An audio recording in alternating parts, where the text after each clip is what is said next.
Hello everyone, welcome to English drop. तो आज के इस वीडियो में हम बात करेंगे माध्यमिक शिक्षा बोर्ड राजस्थान अजमेर उच्च माध्यमिक परीक्षा मतलब क्लास 12th की जो एग्ज़ाम होगी कल 4 मार्च को। तो जो इंग्लिश का पेपर है उसमें हमें किस प्रकार से क्वेश्चंस को पुटअप करना है, किस प्रकार से हमें आंसर लिखने हैं ताकि हमें फुल मार्क्स है वो मिल सके। और ये वो नोटबुक है जिसने एग्ज़ाम में 80 आउट ऑफ 80 है वो मिले हैं, उसको नंबर 79.5 मार्क्स मिले। टोटल मार्क्स यहाँ पर बताए गए 80। सब्जेक्ट है इंग्लिश सब्जेक्ट में, और कौन से क्वेश्चन में कितने मार्क्स मिले और किस टाइप से इन्होंने आंसर लिखे हैं तो आप एक बार चेक कर लेंगे ताकि आपको जो डाउट हो कि हाँ कौन सा आंसर को किस टाइप से लिखना होता है तो वो एकदम आपका क्लियर हो जाएगा। तो सबसे पहले हम बात करें क्वेश्चन नंबर 1। तो देखो, सबसे पहले हमारे पेपर में अलग अलग आपको सेक्शन लिखे हुए मिलेंगे। तो आप कोशिश यही करें कि जितने सेक्शन है उनको एक बार में ही, जैसे सेक्शन ए है तो इसके सारे क्वेश्चन एक बार उस पूरे इनके आंसर लिखें, उसके बाद ही क्वेश्चन जो सेक्शन बी सी है उनको आप आगे करें। तो सबसे पहले जो सेक्शन ए है, जो पैसेज वाला पार्ट आता है, उसमें देखो आप कैसे जो ऑप्शनल जो क्वेश्चन आते हैं एमसीक्यूज उनको कैसे लिखा है। क्वेश्चन नंबर 1 था, उसका फर्स्ट, उसका ऑप्शन सी, सेकंड का ए। तो ऐसे करके जितने सारे जो 9 क्वेश्चन थे वो सारे के सारे यहाँ पर, और यहाँ पर 12 क्वेश्चन दिए गए। तो 12 के 12 मार्क्स इनको वो पूरे मिलेंगे क्योंकि सारे ऑप्शन इनके करेक्ट थे।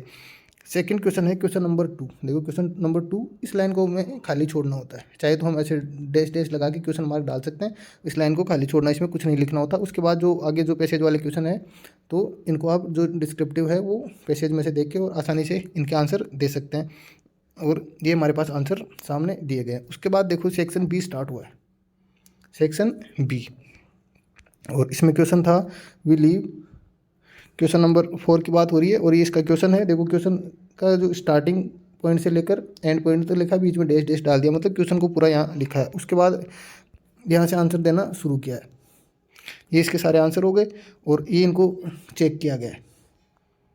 जो डिटेल में जो चेक किया जाता है वो यहाँ पर इनको चेक किया गया है।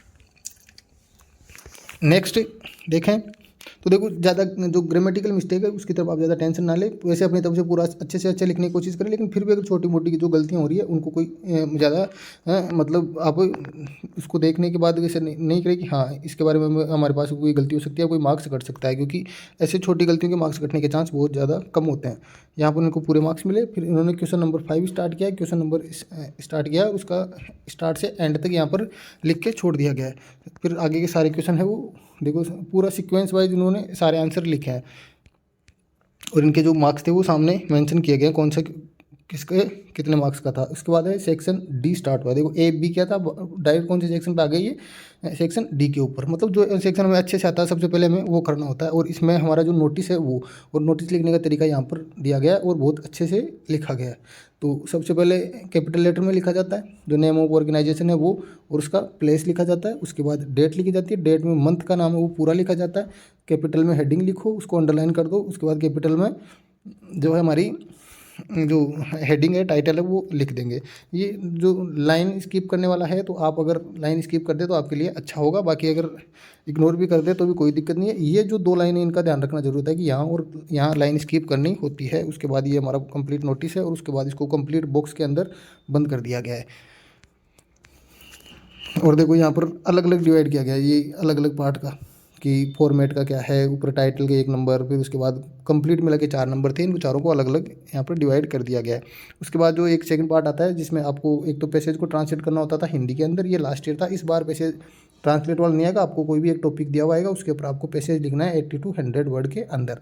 तो वो होगा, या फिर आपको रिपोर्ट लिखनी होती है। तो देखो क्वेश्चन नंबर 24 लिखा है और उसके बाद इस लाइन को खाली छोड़ा है, तो ये हो जाएगा।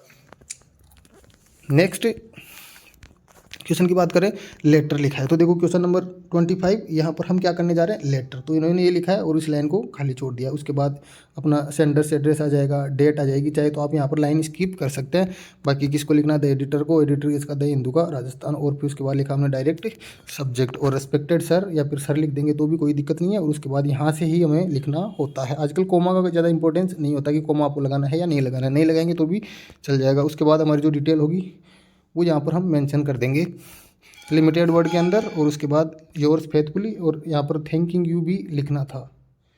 क्या लिखना था, थैंकिंग यू, लेकिन ज़्यादा इसको ध्यान नहीं दिया गया। और उनके जो पूरे 4 नंबर थे वो 4 के 4 इनको मिल चुके हैं। उसके बाद देखो डी था, अब सेक्शन सी। मतलब एक सेक्शन को स्टार्ट कर दिया तो उसके कंप्लीट क्वेश्चन करने हैं, चाहे सेक्शन ए बी सी, उनकी सीक्वेंस आप आगे पीछे कैसे भी कर सकते हैं।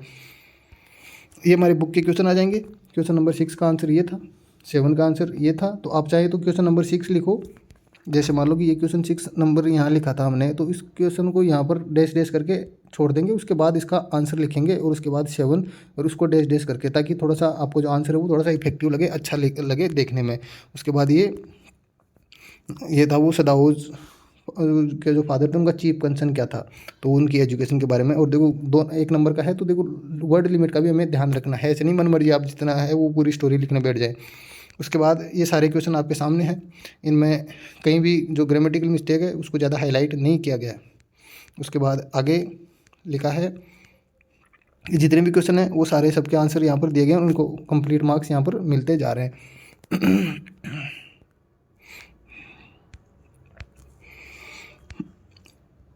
नेक्स्ट है ये हमारे कंप्लीट क्वेश्चंस। देखो काटने का तरीका, मान लो अगर आपसे कोई मिस्टेक हो गई, और मिस्टेक होना कोई बड़ी बात नहीं है, ये किसी से भी मिस्टेक हो सकती है, तो उसको काटने का मतलब ये नहीं कि जैसे हमारा ये वर्ड गलत हो गया तो आप उसको पूरा ऐसे काटने की कोशिश करेंगे, ऐसे नहीं काटा जाता। काटने का तरीका होता है कि हाँ जो लाइन गलत हुई उस पर एक बार आप ओवर राइट कर दे, एक बार पेन को घुमा दे जहाँ तक था वो।